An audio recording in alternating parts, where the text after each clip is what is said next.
January 1944. A pale dawn hangs over the Pacific, its surface broken only by the slow churn of distant carrier wakes. Above them, at 18,000 feet, the sky is already alive with motion. The faint hum of engines becomes a rising tremor.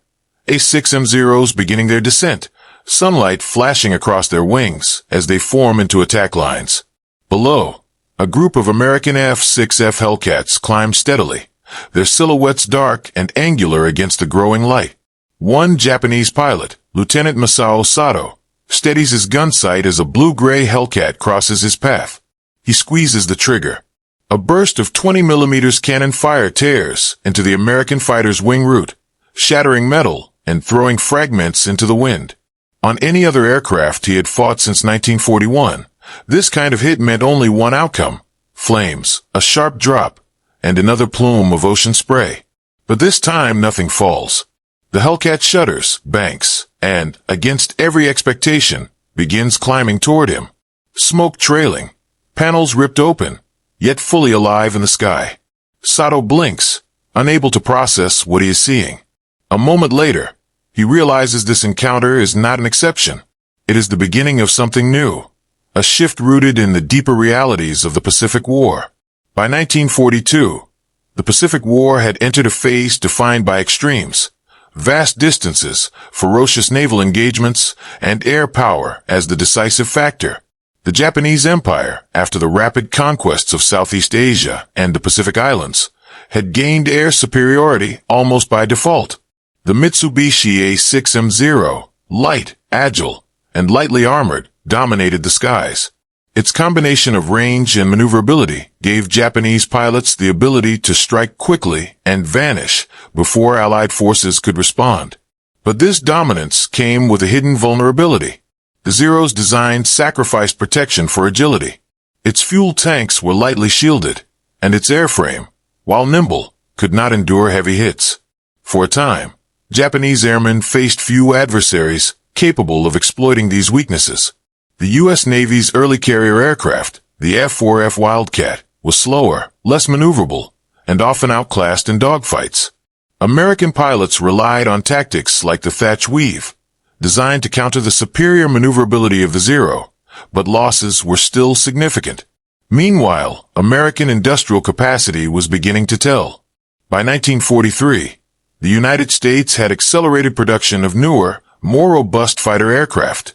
The F6F Hellcat, designed at Grumman in response to intelligence on the Zero, promised to challenge Japanese air superiority not through maneuver alone, but through a combination of speed, firepower, and survivability. Unlike the fragile, nimble Zeros, the Hellcat was built to withstand punishment, armor plating, self-sealing fuel tanks, and a reinforced airframe. Carrier doctrine also influenced outcomes. Japanese carriers continued to emphasize long-range strikes and precise coordination, relying on pilot skill honed in early victories. American carriers, by contrast, increasingly benefited from layered formations, radar-guided interception, and the sheer volume of aircraft available. This combination of technology, industrial output, and tactical adaptation set the stage for a confrontation that would shock Japanese pilots. When Hellcats first appeared over the Solomon Islands and later the Marianas, Japanese aviators were unprepared. Reports of wildcat encounters had led them to believe Allied fighters were fragile, vulnerable to a few well-placed hits. The Hellcat defied these assumptions, surviving engagements that would have downed any previous American aircraft. By mid-1944, the Pacific had become a testing ground not only of pilots and tactics, but of industrial and technological philosophy. The Japanese emphasis on agility, range, and precision would be measured against the American principles of survivability, firepower, and overwhelming production. The result was an escalating confrontation, each side forced to adapt rapidly, each engagement leaving indelible impressions on those who survived to tell the tale. The stage was set. Japanese pilots, conditioned to expect their opponents to crumble under fire, were about to witness something entirely unexpected. Fighters returning from combat with wings torn, engines smoking, yet still fully operational. This anomaly would redefine aerial warfare in the Pacific and challenge long-held assumptions about what an aircraft could endure. The story of the F6F Hellcat begins not in the skies of the Pacific, but in the engineering offices of Grumman Aircraft in Long Island, New York. By mid-1942, the U.S. Navy faced a harsh reality. The Mitsubishi Zero was superior in maneuverability, range, and initial firepower. The Wildcat, the mainstay of American naval aviation, was simply outclassed. Grumman's engineers were tasked with designing a fighter that could not only match the Zero in the air but survive engagements that had proven fatal to earlier American designs. The Hellcat's design philosophy was clear. Build an aircraft that could absorb damage, empower the pilot with firepower, and leverage speed and climb rate to control engagements. Armor plating protected the pilot's cockpit, while self-sealing fuel tanks minimized the risk of catastrophic fires. The wings and fuselage were reinforced, not to maximize agility, but to ensure structural integrity under heavy fire. Every rivet, panel, and spar was considered with survivability in mind. From the Japanese perspective, these innovations were unexpected. Intelligence reports had cataloged American fighters as lightly armored and prone to being set ablaze by concentrated fire. The Zero had trained Japanese pilots to expect an easy kill if they scored a hit. This assumption was deeply ingrained in training manuals, tactical doctrine, and pilot psychology. Early encounters with Hellcats shattered these assumptions. Pilots like Lieutenant Shigeru Ataya reported bewilderment in after-action notes. "I hit it directly in the wing root with all rounds. It shuddered, burned, but it did not fall." Accounts like these became common during the Marianas Campaign, sowing doubt among veteran Japanese aviators.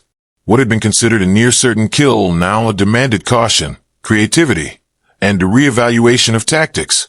The Hellcat's speed and climb rate allowed it to dictate the terms of engagement. Combined with its resilience, this meant Japanese pilots could no longer rely solely on agility or precision. Even well-aimed cannon bursts might fail to bring down the aircraft. Over time, Japanese intelligence and pilot reports began to note a pattern. Hellcats returned from missions with severe damage that would have destroyed any previous Allied aircraft.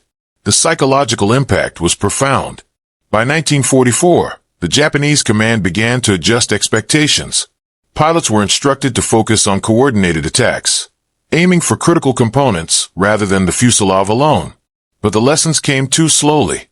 The Hellcat had already earned a reputation for survivability, earning nicknames like the Flying Tank among American pilots, while instilling unease in Japanese formations. This collision of philosophy, lightweight maneuverability versus rugged resilience, would define aerial combat in the Pacific for the remainder of the war. Every encounter, every evasive maneuver, every bullet fired into a Hellcat that refused to fall became part of a larger narrative. The Japanese expectation of easy victories was increasingly at odds with the evolving reality above the Pacific. It was here, amid these early confrontations and engineering triumphs, that the human, tactical, and technological dimensions of the Hellcat story began to converge, a convergence that would be revealed fully in the perspectives of those who faced it. For Japanese aviators, the first encounters with Hellcats were disorienting, even frightening. Many had grown accustomed to the Zero's dominance. A single burst of cannon fire, aimed with precision, was usually enough to send an Allied fighter plummeting into the sea. But against the Hellcat, those expectations were shattered. Lieutenant Masao Sato, veteran of multiple carrier battles, described a moment during the Marianas Campaign. "I fired directly at the wing root. The bullets tore through metal and tore open the fuel tank. It should have gone down, but it did not. It climbed. It kept coming." Reports like his were repeated across the Pacific. Pilots began to record impossible survivals in their mission logs, a term that quickly passed into informal conversation among Japanese squadrons. The psychological effect was immediate. Confidence, the lifeblood of a fighter pilot, wavered. Pilots hesitated before committing to attacks, reevaluating risks that had once seemed manageable. This hesitation reduced aggressiveness, limited tactical options, and increased losses. For a military culture that valued decisiveness and calculated audacity, the Hellcat introduced a subtle but devastating uncertainty. Tactical angle. American doctrines exploit resilience. American pilots, in contrast, embraced the Hellcat's survivability as a tactical advantage. Early in combat, Lessons learned from Wildcat engagements were adapted. Pilots could now execute more aggressive maneuvers, climb through enemy formations, and absorb hits that would have grounded earlier aircraft. Carrier-based tactics were refined around this principle. The ability to sustain damage without immediate loss allowed Hellcat squadrons to maintain formation cohesion, coordinate sustained attacks, and recover from unexpected enemy fire. During the Marianas Great Turkey Shoot, American flight leaders capitalized on this durability, leading waves of Hellcats into Japanese formations while mitigating attrition. The combination of endurance and firepower made the Hellcat not just a fighter, but a force multiplier. With 6.50 caliber machine guns and reinforced wings, pilots could deliver devastating bursts at range, then survive the inevitable retaliation. Japanese pilots, accustomed to Zeros that faltered under even moderate hits, found themselves facing opponents who could shrug off near-lethal damage and continue fighting. Emotional resonance. Beyond tactics and statistics, the human element defined the battlefield. Survivors of Hellcat engagements described seeing aircraft return from combat in near ruin, wings shredded, fuselage holed, yet still controllable. For American pilots, this built morale. They could rely on their aircraft to bring them home. For Japanese aviators, it bred disbelief and frustration, a creeping sense that no matter their skill or courage, the rules they had mastered no longer applied. The duality of these experiences, confidence on one side, shock on the other, shaped the air war over the Pacific. The Hellcat survivability was not merely a technological advantage. It altered perception, influenced decisions in the heat of battle, and began to dictate the flow of entire engagements. This human and tactical perspective naturally leads to the technological, enemy, and moral angles, the next layer of understanding why the Hellcat became so formidable. Technological angle, engineering a flying tank. The Hellcat's reputation for survival was no accident. Grumman engineers approached its design with a philosophy that prioritized resilience over sheer agility. The fuselage employed a robust monocoque structure, reinforced with steel spars and aluminum alloy panels designed to bend rather than fracture. Self-sealing fuel tanks reduced the likelihood of catastrophic fire even when punctured, a flaw that had doomed many Wildcats and Zeros. Armor protection extended to the cockpit, shielding the pilot from shrapnel and small-caliber rounds. Every component was tested under simulated combat conditions, ensuring that structural integrity remained intact after sustaining direct hits. The aircraft's radial engine, the Pratt & Whitney R-2800, was both powerful and tolerant of damage. Pilots reported instances of the engine continuing to run even with multiple cylinders knocked out, allowing them to limp home from engagements that would have ended most aircraft. The combination of these features created a machine that could endure punishment far beyond what Japanese pilots expected. What appeared from the air as an agile, ordinary fighter was, in fact, a meticulously engineered survival platform. Enemy perspective, Japanese adaptation and shock. Japanese pilots, trained on the lightweight, highly maneuverable Zero, struggled to adapt to the Hellcat's unusual resilience. Mission reports reveal recurring patterns. Concentrated fire failing to down a Hellcat, pilots forced to break off attacks to avoid exposure, and repeated frustration over invincible targets. Senior Japanese officers noted this discrepancy in post-mission debriefs. Lieutenant Commander Takashi Koyama wrote, "Our attacks were precise, but the enemy survived. This is not the same aircraft we knew in 1942. They endure punishment, regroup, and counterattack." Such observations forced tactical reevaluation. Japanese squadrons attempted larger coordinated attacks, aiming to overwhelm the Hellcat with numbers rather than relying on traditional one-on-one dogfights. Yet even then, the aircraft's survivability often frustrated these efforts, slowly eroding morale. This realization created a dual problem. Pilots were hesitant, and command doctrine lagged behind reality. The Hellcat did not just survive physically. It undermined confidence and disrupted the rhythm of Japanese air operations. Moral angle, the human cost and psychological warfare. Beyond strategy and engineering, the Hellcat's resilience carried a moral dimension. Survivability influenced decisions on both sides. American pilots could engage with calculated audacity, confident their aircraft would endure hits that previously would have been fatal. Conversely, Japanese pilots faced moral strain. Watching an aircraft shrug off what should have been fatal fire introduced uncertainty, frustration, and fear. This moral and psychological layer magnified the physical advantage. An aircraft that could survive was more than metal and fuel. It was a psychological weapon. Enemy pilots hesitated, formations became disjointed, and the intangible weight of expectation began to tip battles before bullets were fired. By the summer of 1944, this convergence of human experience, tactical innovation, technological advantage, enemy shock, and moral effect was undeniable. The Hellcat was no longer just a new fighter. It had become a symbol of the shift in air superiority in the Pacific, one whose impact would crystallize during the climactic engagements over the Marianas. The stage was set for the decisive turning points of the Pacific Air War, the moments when the Hellcat's reputation would be confirmed in full. June 19, 1944. The skies above the Philippine Sea were electric with anticipation. Dawn broke over the vast expanse of ocean, revealing a flotilla of American carriers, their decks bristling with fighters and bombers.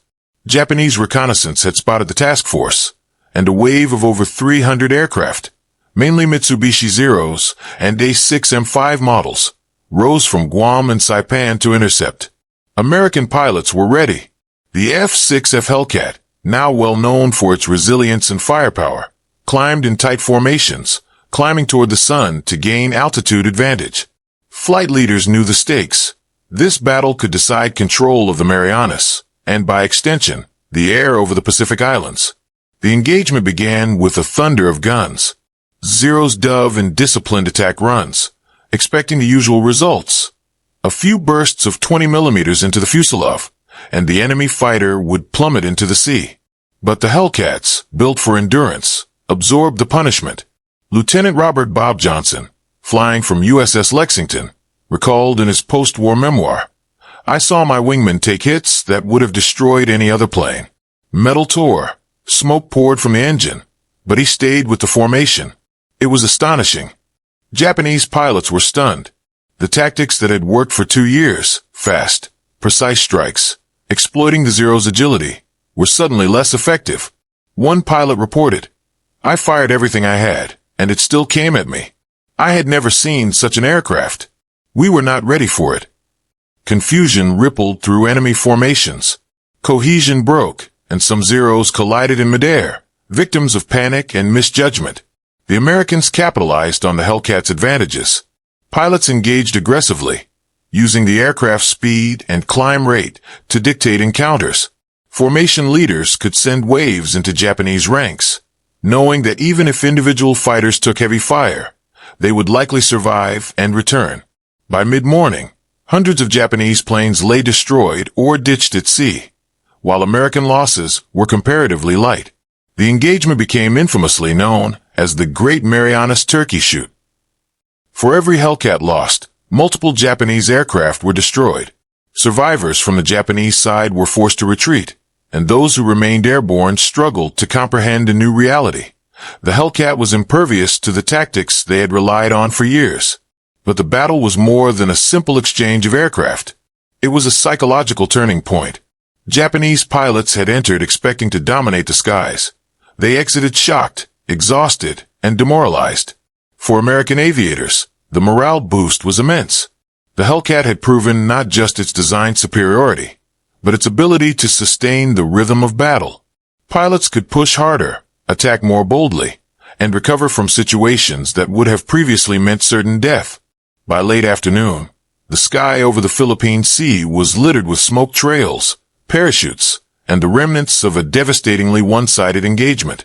The Japanese Imperial Navy would never fully recover its air supremacy in the Pacific.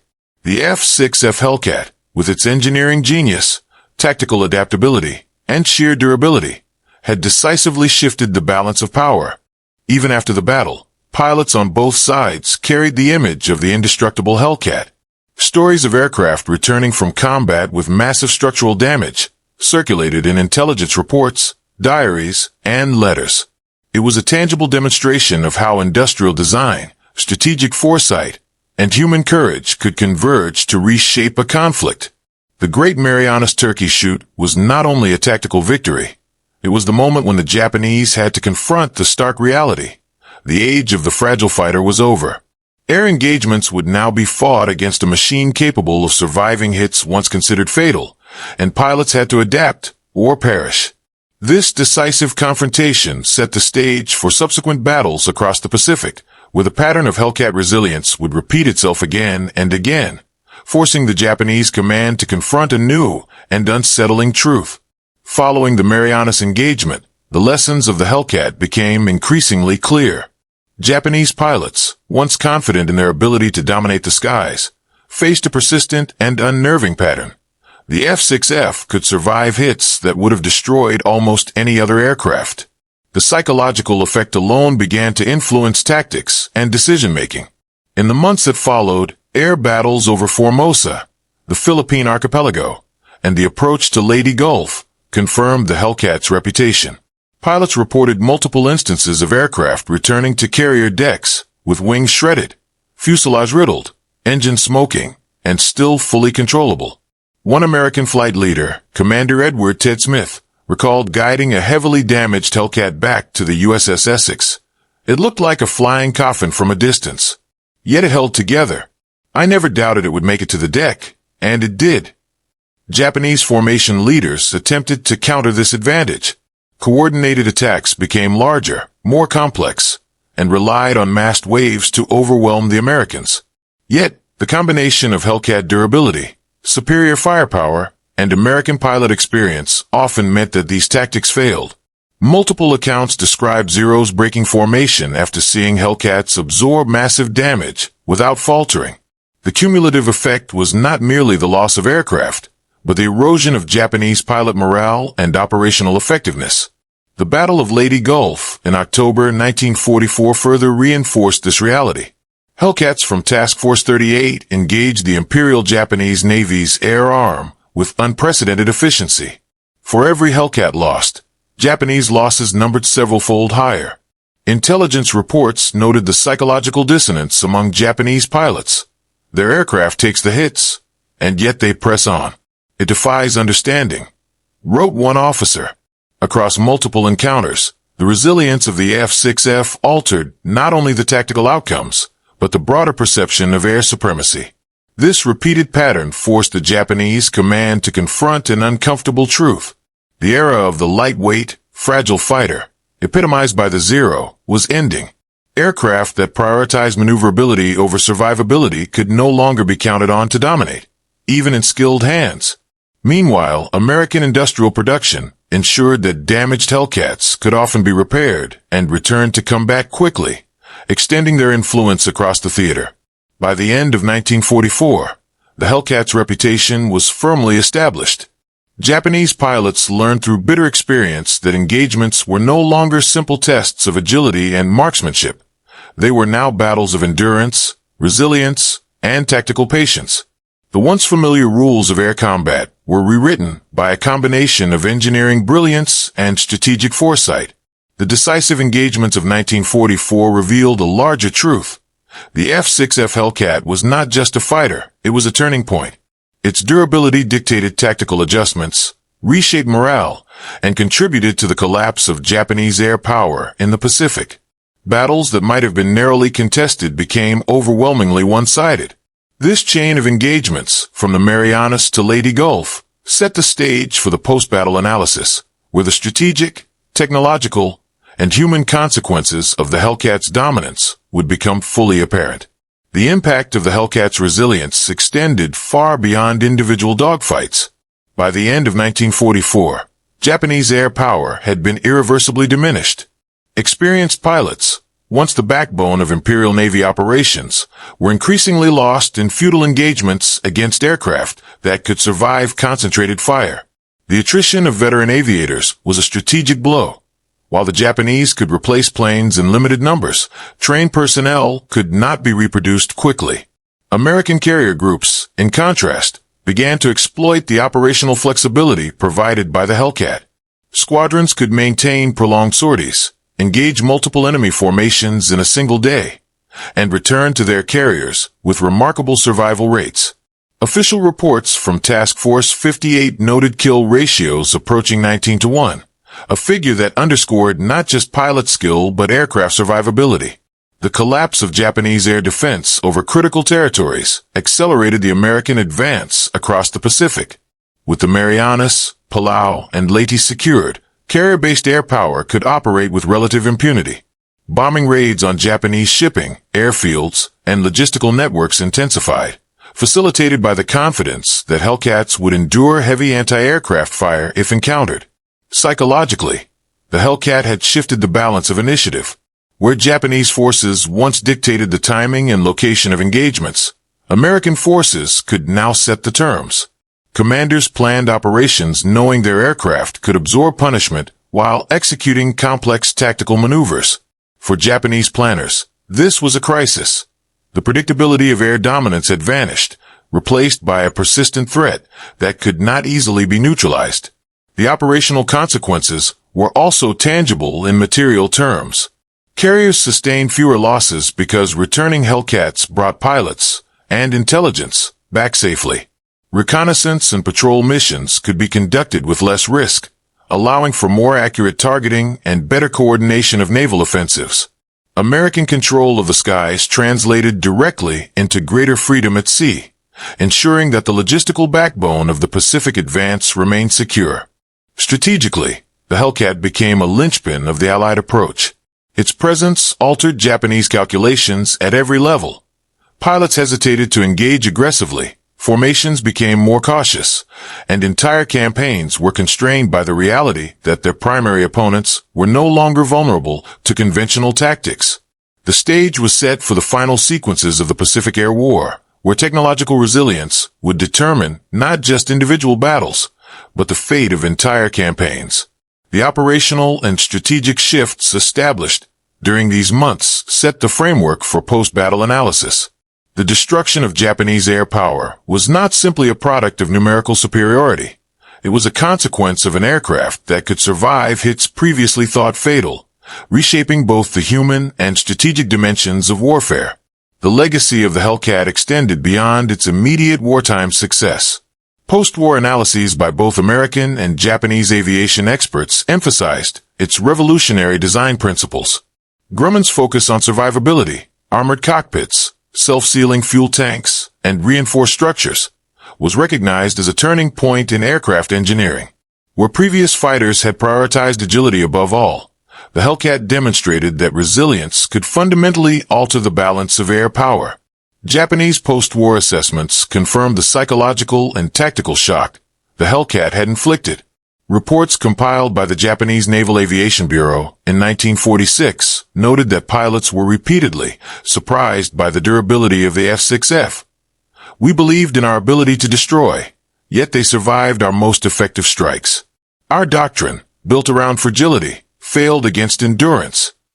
These evaluations underscored a painful truth. The Zero's lightweight philosophy, once a decisive advantage, was outmatched by the American commitment to ruggedness. Technologically, the Hellcat influenced post-war fighter development. Engineers and military planners worldwide studied its structural design, damage tolerance features, and radial engine resilience. Features like self-sealing tanks and reinforced fuselage structures became standard considerations in jet-age aircraft, shaping the evolution of both carrier-based and land-based fighters for decades.